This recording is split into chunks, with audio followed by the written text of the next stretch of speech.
olha só, gente, o aumento da concentração do reagente é o mais lógico, né? Para a gente poder aumentar o rendimento da reação. Mas aqui tem outras coisas que a gente pode analisar também. Então, olha só. Vamos imaginar que haja uma diminuição na concentração dos reagentes. De alguma maneira, você perdeu o reagente ou alguma outra substância que estava ali no seu meio reacional acabou reagindo com o reagente, a concentração dele diminuiu. O que vai acontecer com a sua reação? Se ela diminuir, o processo é o inverso, tá? Então, imagina que a gente tem uma situação contrária, tá? Igual aquela que eu expliquei agora há pouco. Se aumenta a concentração, desloca para cá.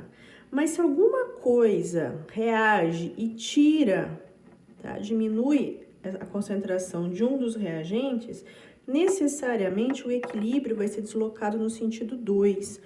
Por quê no sentido 2? Se a concentração daqui diminuiu, é necessário que esses dois reajam, tá? E acabe que repondo aquela quantidade que foi retirada, tá?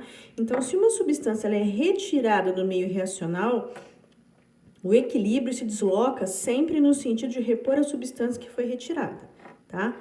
Isso vale para reagente e produto. Então, pensa comigo. Se você aumenta a concentração, desloca no sentido oposto, tá? Se você diminui a concentração, desloca no mesmo sentido. Essa que é a ideia. Por exemplo, olha aqui, ó, agora a gente vai analisar um pouquinho do produto. Se acontecer um aumento na concentração do produto, então olha só, essa reação aqui tem dois produtos, tá? O SO2 e o SO3. Vamos imaginar que depois que a reação entrou em equilíbrio, tá? Você, por algum motivo, aqui não é uma coisa muito óbvia, né? Mas vamos imaginar que você aumentou a concentração de oxigênio no seu sistema. Sei lá, deu um erro lá e a concentração de oxigênio aumentou. Se aumentou a concentração de produto, o sentido deslocado sempre, se aqui aumenta, lá tem que aumentar também. Então, se aumentou a concentração de O2, sentido 2, ele vai ser favorecido e vai aumentar a concentração desse daqui, tá? Então, é sempre assim, aumentou a quantidade de produto, sentido forma reagente. Aumentou a quantidade de reagente, sentido forma produto, tá? E assim por diante. Ó, isso aqui é uma coisa importante que eu vou explicar, porque normalmente exercício que tem deslocamento de equilíbrio, falando de concentração, vai ter o que a gente chama de equilíbrio iônico, tá?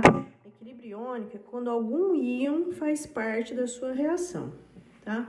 Então, o que acontece, ó? Tá dentro do assunto de concentração, né? Mas vamos ver uma coisa aqui interessante, olha só. Aqui ele fala assim: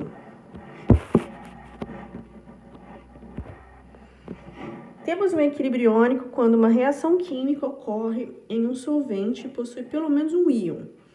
Quando sais, por exemplo, né?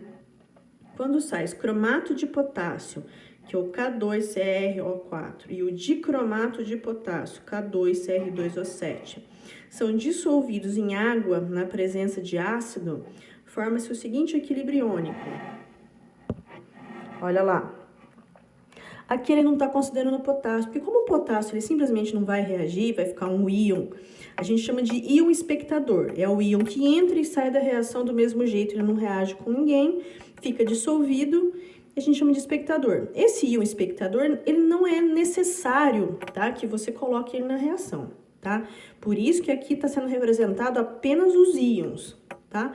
Então, a gente tem aqui, ó, esse íon aqui que é o cromato, que tem uma cor amarela, tá? A reação é essa, ó, o cromato reage com H+, porque o meio é ácido, tá? Em uma reação em equilíbrio, ele forma o dicromato, que é laranja e água. Então, ó, é um equilíbrio. Então, se você, de repente, tem o dicromato de potássio, coloca no meio aquoso, ácido, o que vai acontecer? Esses dois vão reagir, vai formar o dicromato, tá? E água, tá? Esses dois aqui podem voltar a reagir e, num sentido 2, formar o cromato e o H+, tá? Agora, olha que o que é interessante aqui é o seguinte, ó, tem muito exercício de equilíbrio que joga cor, tá? Então, a gente tem que saber lidar com esse tipo de exercício. Então, vamos imaginar o seguinte, ó. Se o sentido 1 é favorecido, quem que vai se formar? Dicromato e água. Então, o que é que você vai observar no seu recipiente? Uma cor laranja, certo? Bom, se por algum motivo o sentido 2 for favorecido, o que é que vai se formar? Cromato e H+. E o que você vai observar? Amarelo, tá? Então, o sentido 1 forma uma substância laranja, tá?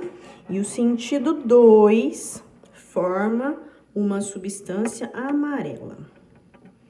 Tá, e daí? Bom, você colocou lá cromato com ácido, reagiu, chegou no equilíbrio, tá?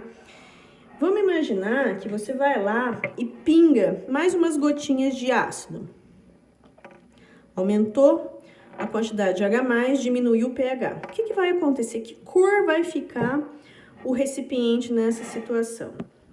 Aí, o interessante aqui é o seguinte, ó. Se você aumentar a quantidade de H+, o H+ é o que nessa reação? Ele é um reagente. Aumentou a quantidade de reagente, o que que a gente discutiu? Forma produto. Então, se eu aumento a quantidade de H+, é o sentido 1 que vai ser favorecido. Portanto, você vai observar uma cor laranja, tá? Cor laranja. Percebe? O H+, ele faz parte da sua reação. Aumentou a quantidade de H+, ele é um reagente, desloca no sentido de formar produto. Você vai observar uma cor laranja. Agora, olha uma situação diferente aqui, ó. Vamos imaginar que eu tenho essa mesma reação, tá? Só que eu não vou adicionar H+. Eu vou adicionar outra coisa. Vamos imaginar que agora, ao invés de diminuir o pH, eu vou aumentar o pH. Para aumentar o pH, então eu vou adicionar uma base. Vamos imaginar que eu vou adicionar aqui NaOH. Uma base forte, tá? Esse meio é aquoso, né? Olha a água aqui, ó, aquoso. Em meio aquoso, o NaOH é uma base que se ioniza 100%. Então, a gente vai ter no meio reacional o Na+, e o OH-, tá? OH-. Quanto mais NaOH eu adicionar, mais íons livre OH- eu vou ter nessa situação aqui, né? Nessa reação, e meu pH vai aumentando.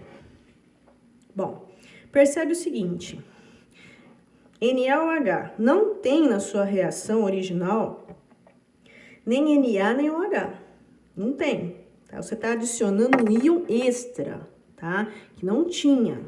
Só que você vai prestar atenção no seguinte, ó. A partir do momento que você adiciona isso aqui, tá?